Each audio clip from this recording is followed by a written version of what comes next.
오늘 우리에게 주신 하나님의 말씀은 구약 성경에서 봅니다.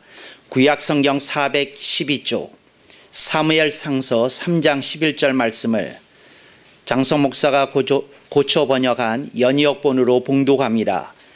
야훼 하나님께서 사무엘 선지자에게 이르시되 보라, 내가 이스라엘 중에 한 일을 행하리니 그것을 듣는 자마다 두 귀가 울리리라. 아멘. 오늘 우리는 성령님 아래 성경 위에 하나님의 말씀을 듣기를 원합니다. 오늘 여러분들이 주목하실 설교 제목은 두 귀의 울림입니다. 우리가 하나님의 말씀을 들을 때에 당연히 두 귀로 듣습니다. 어떤 분이 있어서 한쪽 귀에 장애가 있다고 할지라도 그분의 신체 조건은 두 귀이므로 두 귀가 듣는다고 말하는 것이 옳습니다. 그래서 사람이 누구나 다 두 귀로 듣는데 오늘 본문 말씀은 두 귀가 울린다고 말씀하고 있습니다. 하나님께서 구태여 그냥 귀가 울린다고 말씀하셔도 될 걸 두 귀가 울린다고 말하는 뜻이 무엇일까요? 이렇게 걸려야 성경의 지평이 열려지는 것입니다. 그런데 그러지 않으면 하나님 참 꼼꼼도 하시지 그냥 귀라고 말씀하시면 될 거 두 귀라고 숫자를 붙일 필요가 무엇이 있는가, 이렇게 여러분들이 하실 수 있기를 바랍니다. 영어의 표현에 두 귀라는 말도 있고 귀들이라는 말도 있습니다. 그러니까 우리는 보통 귀가 들린다 하고 표현하는 것을 서구어에서는 복수가 늘 붙어 다니므로 귀들이 듣는다 이렇게 얘기를 합니다. 근데 오늘 본문에 나오는 그 말의 뜻은 그런 그 명사로서의 귀를 얘기하는 게 아니고 귀라고 하는 존재가 있는데 왼쪽 귀도 있고 오른쪽 귀가 있다, 두 귀다, 이렇게 이야기하고 있다는 겁니다. 그래서 이 뜻을 알려고 하면 여러분들이 성경을 깊이 묵상해야 되고 또 성령님의 기름 부으심이 있어야 이 말을 제대로 알 수가 있습니다. 그래서 제가 오늘 예화로 몇 가지를 풀어서 이렇게 두 귀가 울리는 것에 대해서 말씀을 드릴 것인데, 여러분들이 먼저 알 것은 두 귀가 울린다고 하는 말은 이건 성경의 용어입니다. 그러니까 이건 그냥 어떤 문학적인 수사가 아니고 어떤 표현이 아니라 두 귀 울림, 이게 용어라는 걸 여러분들이 아시고 여러분들이 가슴에 새기실 수 있기를 바랍니다. 어떤 집에 아들이 있었습니다. 근데 그 아들이 공부하기를 싫어하고 기방에 놀러 다니는 것을 좋아합니다. 이쪽 기방에 이쁜 기생이 떴다 그러면 그쪽 기방에 가서 술을 마시고, 저쪽 기방에 또 이쁜 기생이 떴다 그러면 그쪽에 가서 가시고, 그리고 공부는 뒷전으로 하고 매일같이 그냥 술집에 출입하면서 그 기생들하고 노는 것을 즐깁니다. 아버지가 젊었을 때 한때 자신도 그러했던 경험이 있어서 한동안 저러다가 말겠지 그러는데 이게 웬걸 25이 되도록 이 버릇을 고치지 않습니다. 아버지가 한 4, 5년 이것을 지켜보다가 더 이상 참지 못하고 아들을 부르셨습니다. 아들을 불렀을 때 안방으로 부릅니다. 그래서 큰 야단을 칠 일이 있을 때는 안방으로 부르는 것이고, 왜 안방으로 부르는고 하니 안방에 어머님과 함께 이제 야단을 칠 때 부르는 곳이거든요. 선비들의 집안에서는. 그렇지만 아버지가 아들을 그냥 보통 야단 칠 때는 사랑방으로 부릅니다. 왜? 엄마 없이 그냥 부자간의 대화식으로 야단을 치려고 할 때 그렇습니다. 안방으로 몇 년 만에 부름을 받아서 무릎을 꿇고 아들이 앉았습니다. 아버지가 아들에게 이야기합니다. 그런데 아들이 이제 마음속에 생각하기를 드디어 아버지의 5년간의 그 우라가 터지리라. 나 오늘 좀 되게 혼나리라. 어쩌면 나를 패대기 쳐서 마당으로 밀어내시고 하인들을 시켜서 그냥 그 몽둥이 찜질을 하실지도 모르겠다. 각오를 단단히 하고 속에다 솥바지를 2개나 껴있고 그리고 앉아 있습니다. 그런데 아버지께서 그 꿇어 있는 아들을 한참 동안 쳐다보시기만 하고 아무 말씀을 안 하십니다. 옆에 있는 어머니가 기다리다가 지치셔서 한 말씀 하시죠. 그랬습니다. 그랬더니 아버지가 그 아들에게 한 말이 몽고하니 어렵게 입을 떼시고 하는 말이 이게 성경 해석이 아주 중요한 말입니다. 이담의 알기다. 이렇게 한 말씀 하시더라는 거죠. 그러고는 한숨을 쭉 내쉬고 한동안 아무 말씀도 안 하십니다. 내 아들이 무릎을 꿇고 앉아 있는데 아버지가 이렇게 말씀하셔야지 끝나는 거거든요. 그래, 나가봐라. 이래야 되는데, 아니, 나가라는 말씀이 없으십니다. 한동안 한 20분인지 30분인지 무릎 꿇고 앉아 있는데 아버지가 또 한 번 더 말씀하십니다. 이담의 알기다. 그러고는 나가라는 말도 없이 그냥 손짓으로 이렇게 얘기하십니다. 그냥 꼴도 보기 싫으니 나가라. 더 이상 내가 너하고 무슨 말을 섞겠니 합니다. 그런 일이 있고 세월이 흘렀습니다. 한참 흘렀는데 이 아들이 장가 갔습니다. 아들을 낳았습니다. 근데 이 아들이 하는 짓거리가 자신을 꼭 닮은 짓을 합니다.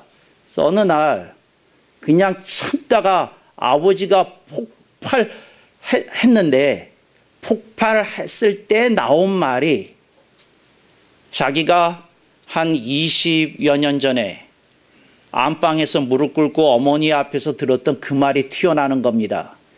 이담의 알기다 이놈아.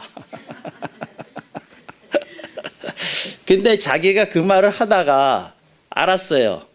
뭘 알았느냐 하면 뭘 알았을까요? 뭘 알았느냐 하면 이걸 한 겁니다. 아들은 그때 자기가 잘못한 거 아니까 야단치시고 빨리 끝내시죠. 이런 마음이었거든요.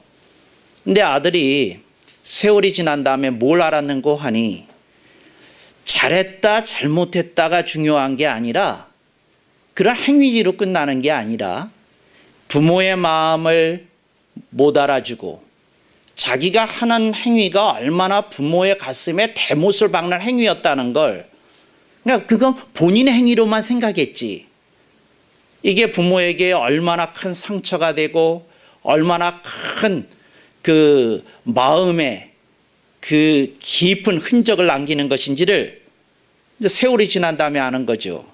이 다음에 알기다 이런 얘기입니다. 이걸 용어로 정리하면 기억과 각성이라고 얘기합니다. 여러분들이 하나님의 말씀을 매주일 들어요. 이거 여러 번 잊혀지는 것 같은데 잊혀지지 않습니다. 여러분들의 듀기로 들었던 거 여러분의 브레인의 어떤 한 섹션에 이게 이렇게 있습니다. 그 칩이 있습니다. 그 말씀 들었던 게 있어요. 그런데 여러분들은 다 잊어먹었다고 생각했는데 어느 날 이게 튀어나오는 겁니다. 다른 사람이 어려움에 처했다고 그러는데 여러분 입에서 지혜가 나오는 겁니다. 여러분 입에서 빛이 나오는 겁니다. 가만히 되새겨 봤더니 그래, 내가 새누리교회 다니면서 장성 목사님 때 들었던 말씀이 지금 나오네. 그러면서 기억했던 것이 기억나고 각성이 일어나게 됩니다. 아하, 내가 이렇게 살아야 하는 것을 이렇게 되는 겁니다. 그래서 여러분, 하나님의 말씀은 기억할 때가 있고요, 각성이 일어날 때가 있습니다. 근데 이게 사람에게 각성을 일으킨다는 게 이렇게 어떤 집안의 아들이 20여 년 만에 아버지의 가슴 아파하는 그 마음이 헤아려졌던 것처럼 하나님의 말씀 속에서 어떤 깊이가, 주님이 우리를 얼마나 사랑하셨는지, 우리를 위해서 무슨 일을 한 건지, 우리가 세월이 흐르고 인생의 어떤 각도가 열려질 때 우리에게 각성이 일어난다, 그 뜻입니다. 그걸 사무엘상서는 뭐라고 그랬나요? 두 귀가 울렸다는 겁니다. 한쪽 귀로 들었으니 기억은 됐는데 다른 쪽 귀로 각성이 세월이 지난 다음에 일어난다는 겁니다. 이걸 두 귀가 울린다고 표현한 겁니다. 제가 여러분에게 말씀드립니다. 두 귀가 울리는 사람이 하나님의 음성을 듣는 것이다, 이렇게 말씀드릴 수 있겠습니다. 두 번째, 갈라서 듣다가 있습니다. 갈라서 듣는 게 뭐냐면 어떤 친구가 있었어요. 근데 이제 여성인데 자기의 아주 절친이 있어요. 초등학교도 같이 다니고 중학교도 같이 다니고 매번 추첨을 하는데 같이 뽑혔어요. 고등학교까지 같이 뽑혔어요. 그랬는데 그러고 나서 대학을 갔는데 대학도 같이 가게 됐어요. 그래서 물론 과는 달랐지만 그래서 사람들이 다 그랬어요. 너희들은 전생의 부부였는가 보다. 아니 그러지 않고서야 어떻게 초등학교 때서부터 대학교 때까지 어떻게 이렇게 같이 붙어 다닐 수 있겠느냐. 그래서 너희들은 천생연분이다. 그 신기하다. 친구들이 다 그렇게 얘기를 하는데 한쪽 친구에게 애인이 생겼어요. 처음에는 친구였다가 그 다음에 호감 가는 사람이었다가 그 다음에는 여자친구, 남자친구였다가 그 다음에 애인이었다가 아시죠? 애인이었다가 그 다음에 연인이었다가 애인과 연인의 차이는 저한테 묻지 마시고 하여튼 그렇게 이제 진전이 되는데 연인까지 되어서 이제 결혼 약속을 하게 될 즈음에 야 내가 너한테 얘기만 했는데 그 사람 소개시켜 줄게. 우리 이제 그 3달 후에 야 이 사람이 나를 자기 집으로 데려간대. 그 경상북도 어디래? 뭐 그래서 이 얘기를 한 거예요. 그러면서 남자를 이게 소개시켜 준다고 그랬는데 절친이다 보니까 별 얘기 다 들었지 않습니까? 데이트는 언제 시작했고 첫 키스는 언제 했고 어디를 다녔고 다 하는 얘기 아닙니까? 남자를 딱 만났는데 근데 딱 그 사람을 보는데 이 여성이 하는 말입니다. 제가 이 스토리를 어떻게 알겠어요? 그분이 얘기하니까 알지. 목사님, 제가 꿈에 그리던 딱 이상형 남자를 데리고 왔다는 거예요. 아니, 그러면서 그걸 또 저한테 강조하기 위해서 뭐 고등학교 시절에 자기가 그린 스케치가 있더라고요. 내 이상형 남자 그리고 그렸던 스케치가 있는데 그게 뭐 제가 언제 그렸는지 모르지만 하여튼 고등학교 때 그랬대요. 근데 정말 이 스케치 보여주고 사진도 보여주면서 이렇게 비슷하게 생겼잖아요. 스토리를 줄이면 그 남자가 자기랑 결혼하고 싶어 한다는 거예요. 그러면서 저한테 상담을 하면서 목사님 어떻게 하면 좋겠어요? 나는 이 남자 놓치고 싶지 않은데 그런데 친구도 놓치고 싶지 않은데 그러는 거예요. 이게 갈라서 듣다입니다. 여러분이 하나님의 말씀을 들을 때에 딱 압니다. 이렇게 살아야 되는 것이구나 압니다. 생각은 알아요. 내 마음은 난 아직 그렇게 살 준비가 안 됐는데 그럽니다. 그 여성도 자기가 그 관계 더 지속하면 안 되는 거 알고 있어요. 깨야 되는 거 알고 있어요. 이건 생각입니다. 내 마음은 이 남자 놓치고 싶지 않다. 친구를 차라리 잃을지언정 이 남자 내가 붙들고 싶다 하는 마음이 있어요. 이게 갈라서 듣는 겁니다. 하나님의 말씀을 갈라서 듣는 사람이 많아요. 목사님, 그 말씀이 하나님 말씀인 거 제가 잘 알죠. 아멘입니다. 그렇지만 목사님도 세상에 나가 살아보세요. 그게 그렇게 쉬운 일인가? 예, 제가요 교회에서는 아멘인데 직장 생활하다 보니까 그 말씀 아직 그대로 살 수 없어서 노멘입니다. 이런 사람 의외로 많습니다. 의외로 많아요. 그러니까 생각으로는 그 말씀이 옳은데 마음으로는 그것을 받아들이기 힘들어하는 사람이 있어요. 여러분이 교회 다니는 사람들 중에 상당수가 교회 오면서 그런 생각합니다. 목사님이 그냥 은혜로운 설교만 하시고 내 생활을 바꾸려고 안 하셨으면 좋겠다는 생각합니다. 왜 그럴까요? 갈라서 듣기 때문에 그렇습니다. 갈라서 듣지 않는 그 순간이 오는 순간 성경은 말합니다. 두기가 울리리라. 그날 두기가 울리는 거예요. 여러분, 이런 우스갯소리가 있습니다. 그 상담학에서 하는 말인데요. 상담하러 오는 내담자 중에 정답을 모르는 사람은 아무도 없다. 그들이 상담하러 오는 이유는 단지 자기 편이 필요하고 자기 말을 들어줄 사람이 필요하고 그냥 덮어놓고 이해된다고 말해줄 사람을 얻고 싶기 때문에 상담하러 온다. 그리고 2절이 있습니다. 절대로 언제나 정답을 내놓는 장성 목사처럼 상담하면 절대 안 된다. 이게 2절이에요. 제가요 상담하면서 절실히 느끼는 겁니다. 사람들이 갈라서 들어요. 자기가 원하는 거 있어요. 근데 하나님의 말씀이 다르게 얘기하는 거 알아요. 그런데 잠깐 그 얘기는 하지 마시고 목사님 제 편 대주세요. 제 말에 그냥 이해된다고 얘기해 주시고 위로해야 된다고 얘기해 주세요. 제가 아직까지는 젊은가 봐요. 한 번도 그런 그 유혹에 넘어간 적이 없어요.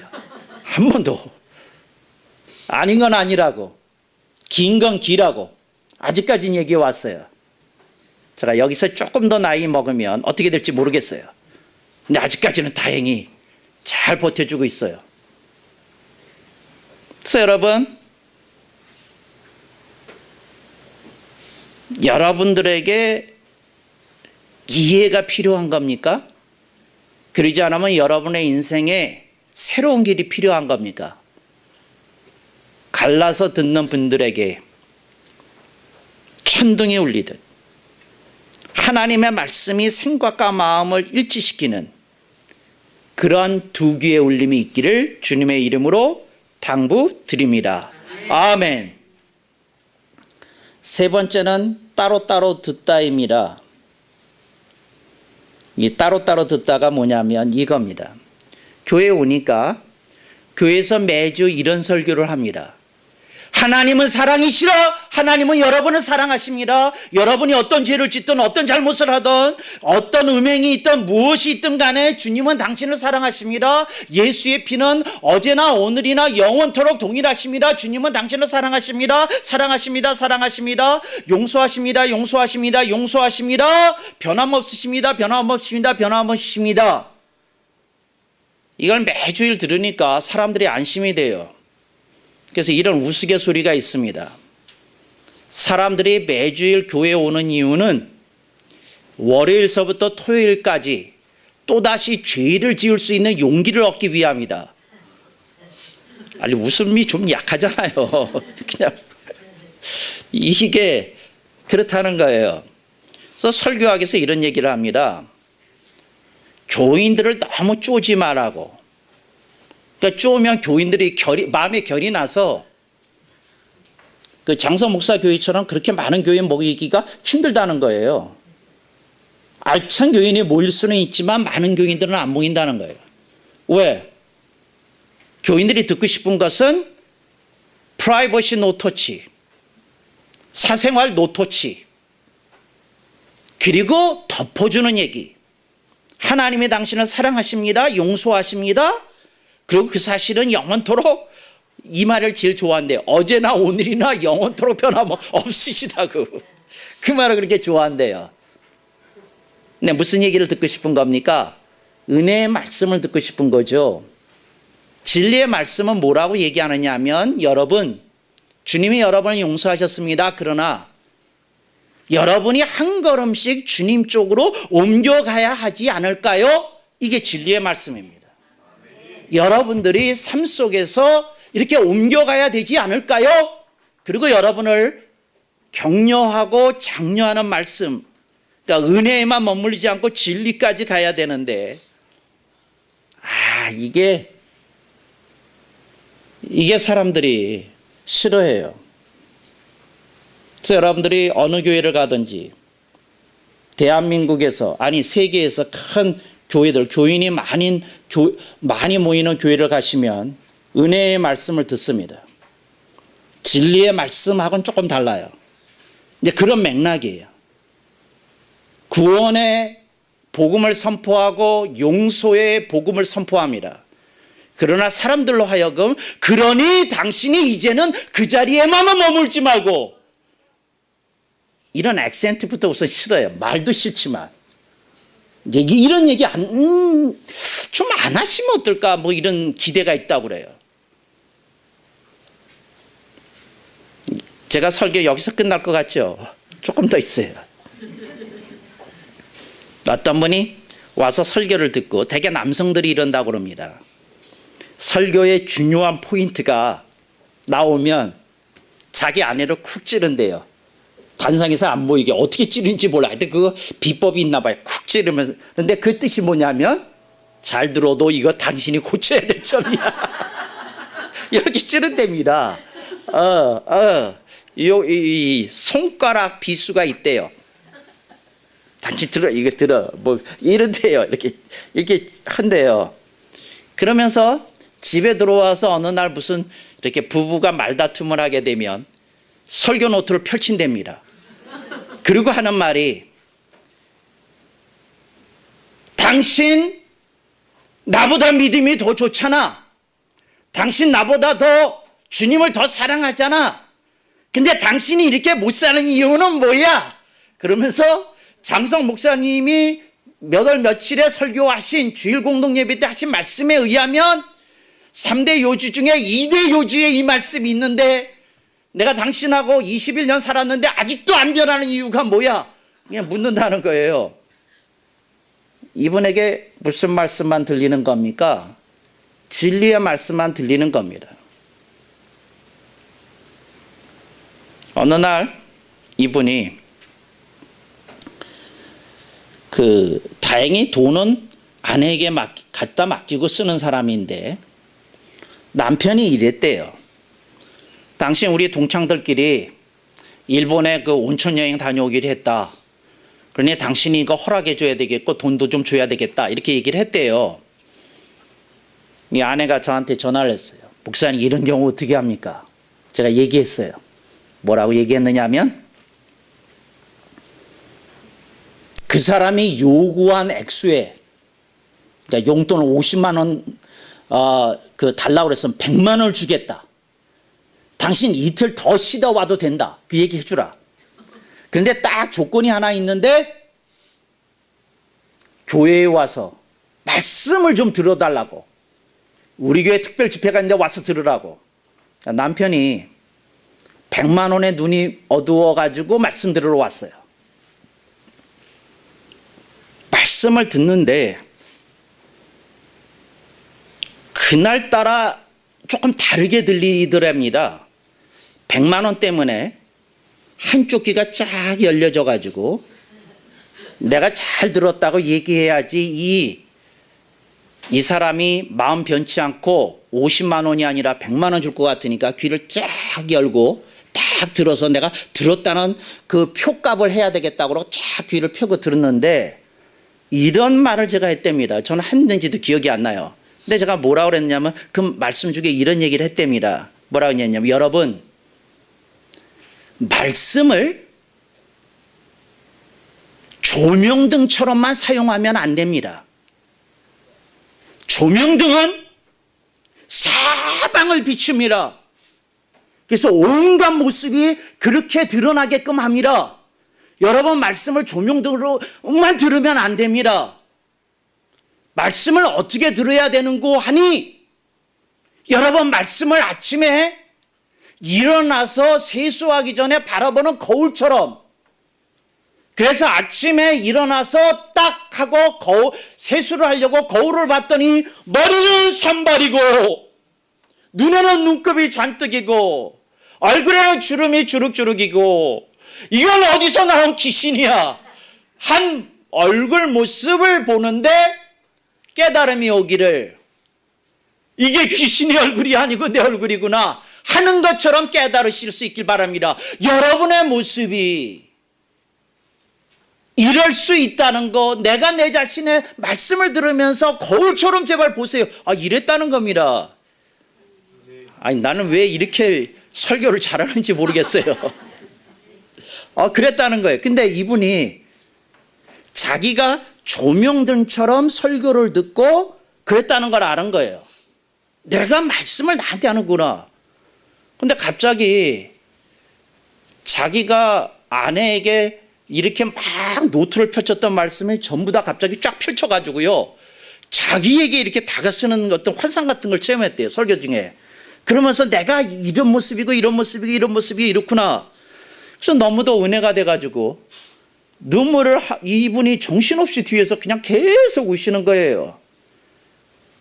진리로만 말씀을 듣다가 뭐가 온 겁니까? 은혜가 온 겁니다. 여러분, 은혜가 온 사람은 말씀을 조명도움처럼만 쓰는 게 아니라 자기를 비추는 말씀으로 듣습니다. 천둥이 울린 거죠. 번개가 친 거죠. 벼락이 내린 거죠. 두기가 울렸습니다. 이제는 변하지 않을 수 있는 하나님의 말씀을 은혜로만 듣는 게 아니라 진리로도 듣고, 하나님의 말씀을 진리로만 듣는 게 아니라 은혜로도 듣는 두기가 울리는 역사가 일어났다는 겁니다. 이게 두기를 울린다는 거, 이거 보통 어려운 일이 아닙니다. 이게 두기가 울려야 되는 거예요. 어떤 분이 있는데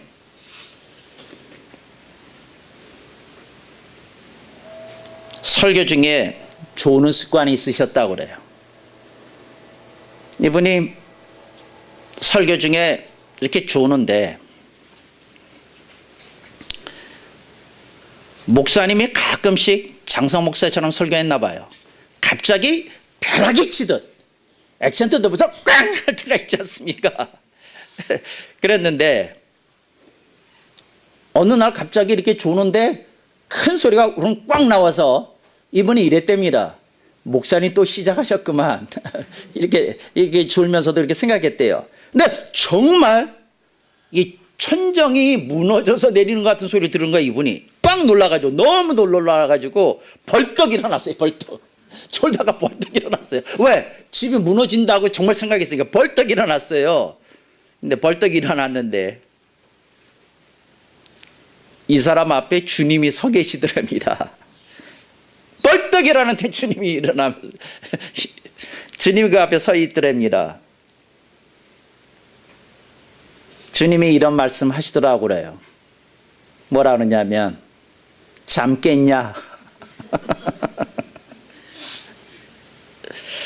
그랬는데 그 희한한 일이죠. 그 다음서부터 하나님의 말씀이 쏙쏙 들어오더라는 겁니다. 하나님이요, 여러분 두귀를 열려주셔야 됩니다. 그래서 천둥이 울리듯 두기가 울려져서 여러분이 제대로 듣기를 주님의 이름으로 축원합니다. 그러면 어떻게 될까요? 기억에 머무르지 말고 각성이 일어나야 됩니다. 생각과 마음이 따로 놀지 말고 생각과 마음이 일치하게끔 들려야 됩니다. 은혜로만 말씀을 듣지 말고 진리로도 들어야 됩니다. 진리로만 말씀을 듣지 말고 은혜롭게 받아들일 줄도 알아야 됩니다. 할렐루야. 그런 두기가 울리는 역사가 이 자리에 함께한 모든 분들에게, 방송을 듣는 분들에게 일어나기를 주님의 이름으로 축원합니다. 아멘. 억만 번.